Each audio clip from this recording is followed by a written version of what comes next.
Bharatiya Janata party ने सुनील बंसल को लेकर बड़ा ऐलान किया है। सुनील बंसल को बीजेपी राष्ट्रीय महासचिव बनाया गया है। बीजेपी ने आज बड़ा ऐलान किया। संगठन में गहरी पकड़ रखने वाले सुनील बंसल को बीजेपी महासचिव बनाया गया है। यूपी में संगठन महामंत्री थे सुनील बंसल। बताया जा रहा है कि सुनील बंसल को यूपी में बीजेपी के शानदार प्रदर्शन का इनाम मिला है। यूपी में लगातार 2 चुनाव जीतने का श्रेय सुनील बंसल को मिला है। विधानसभा और लोकसभा चुनाव जीतने का श्रेय सुनील बंसल को मिला है।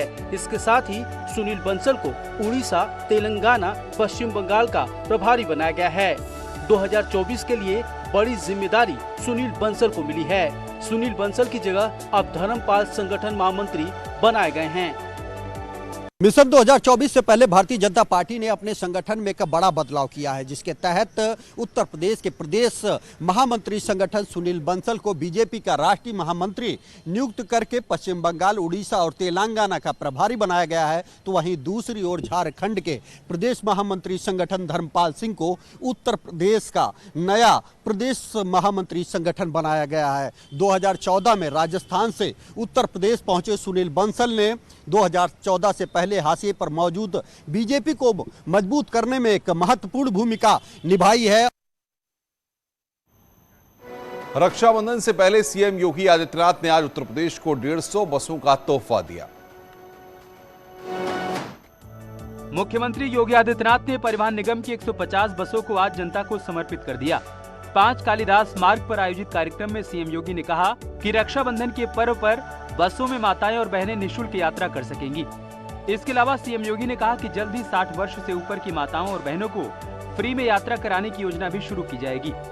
यूपी के 75 जनपदों को 2 बसें मिल रही हैं। इसके अलावा झांसी, बरेली और अलीगढ़ के ड्राइवर ट्रेनिंग सेंटर का भी अनावरण किया गया।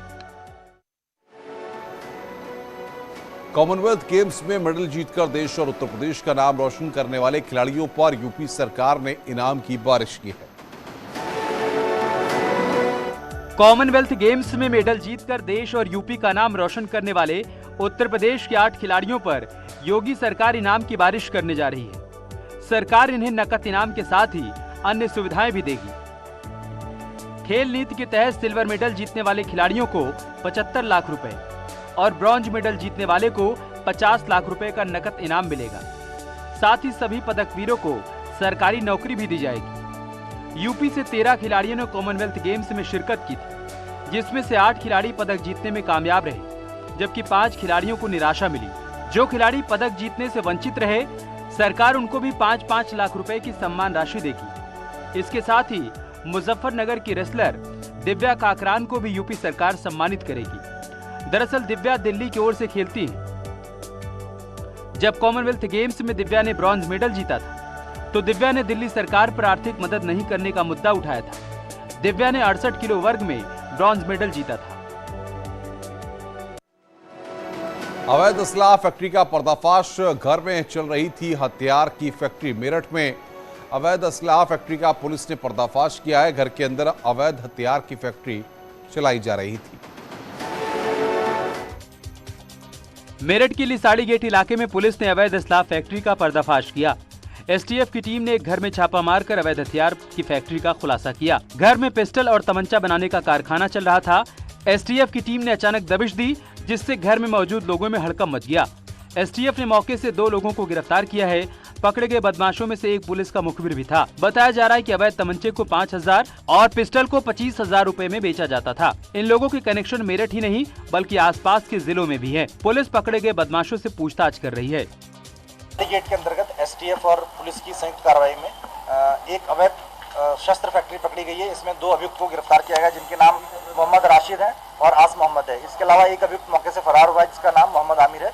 और इस पूरे प्रकरण में एक pistol 32 bore made in Italy, एक जिंदा कारतूस 32 बोर, 3 अदद मोबाइल फोन, 9 अदद निर्मित पिस्टल पकड़े गए। वहाँ पे भी ये डिमांड जैसे होती थी, उसके आधार पर ये तमंचा सप्लाई करते थे।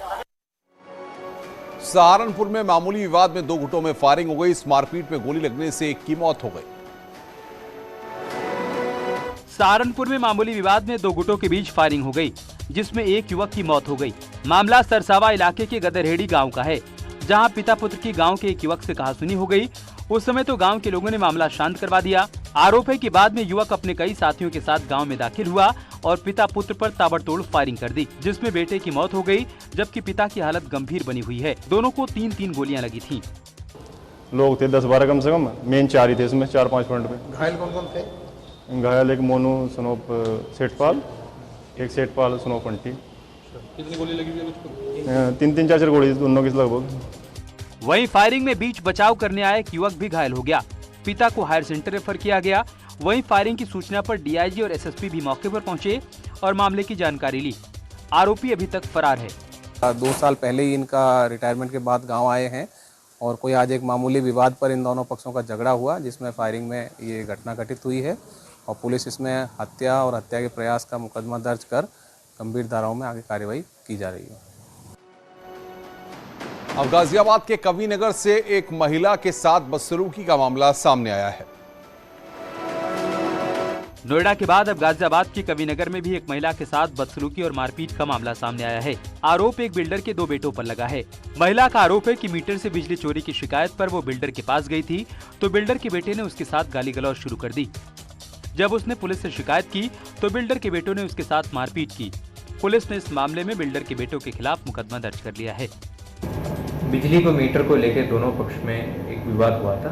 उसको लेकर वादिनी सासी जो महिंद्रा एनक्लेव में रहता है, उनके द्वारा दिया गया तहरीर पे ऊपर थाना कविनगर में 1043/22 में मुकदमा पंजीकृत हुआ है। धारा है 452, 504, 506, 354 और 354B। साक्ष्यों के आधार पर जांच किया जाएगा और उचित कानूनी कार्रवाई किया जाएगा।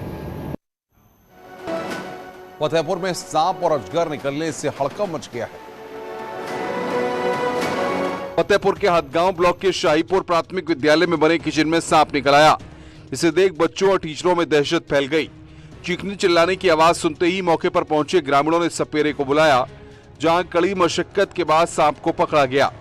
इसके बाद उसे जंगल में छुड़वाया गया। वन विभाग की टीम काफी देर से मौके पर पहुंची। फतेहपुर में एक ट्रक में अजगर दिखा। अजगर ड्राइवर की सीट के नीचे घुसा था। बाद में अजगर को ड्राइवर और हेल्पर ने खींचकर रेस्क्यू किया। रेस्क्यू करने का वीडियो सोशल मीडिया पर वायरल हुआ।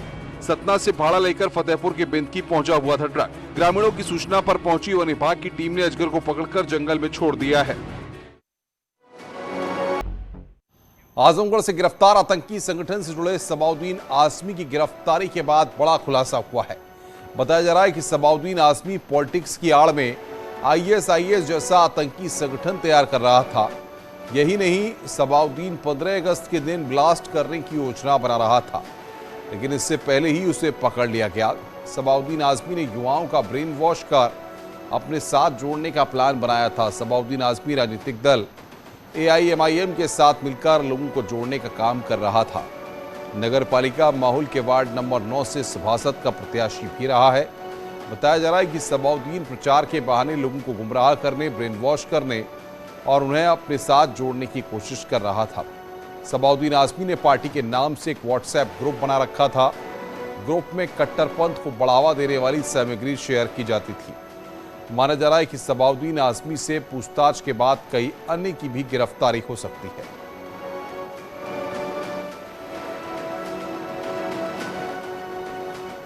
खबरें और भी हैं, फिलहाल रुक रहे हैं एक ब्रेक के लिए। ब्रेक के बाद जल्द हाजिर होंगे।